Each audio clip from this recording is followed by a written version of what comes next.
mga kapuso, ako po inyong Kuya Kim na magbibigay sa inyo ng trivia sa likod ng mga trending na balita. Ang mga butiki o lizard, maliit man, gumagawa ngayon ng malaking balita. Sa Guatemala sa Central America, sinusubukan ngayong i-breed ang isa sa most endangered lizards sa buong mundo. Habang sa Romblon, may isang bagong tuklas na species ng tuko o gecko. Ang lizard o butiking ito, isa sa tinuturing na rarest venomous lizard sa buong mundo. Matatagpuan lamang sa kagubatan ng Motagua Valley sa Guatemala. Ito ang Heloderma charlesbourgerti dahil sa bead-like nitong itim na scales o kaliskis. Tinatawag din itong Guatemalan bearded lizard.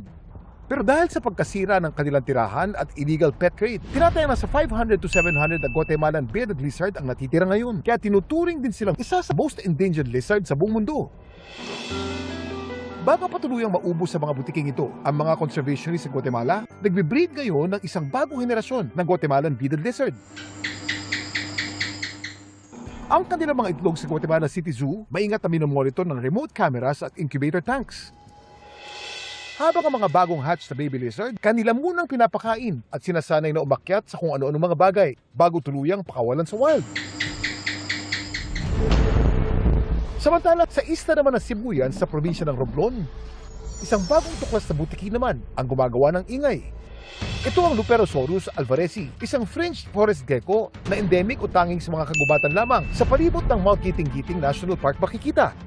Ang naturang gecko o tuko, maliit lamang. Humahaba lang sila ng 6.6 hanggang 7.8 centimeters. Meron din silang magaspang at bahagyan na kausting balat. At yellow ring sa palibot ng kanilang mata. Habang ang iris naman ng kanilang mata, kulay abo o di kaya asul. Ang pagkakadiskubre sa Luperosaurus alvarezi, patunay na ang Sibuyan Island sa Romblon, isa sa pinakamahalagang sentro ng biodiversity sa bansa. Pero may ideya ba kayo kung bakit pinangalan ng Luperosaurus alvarezi ang naturang butiki? Kuya Kim! Ano na?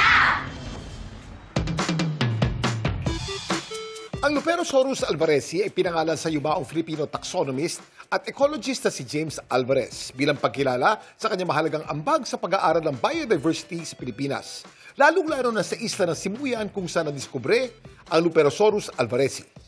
Samantala, para malaman ang trivia sa likod ng viral na balita, i-post o i-comment lang, #Kuya Kim. Ano na?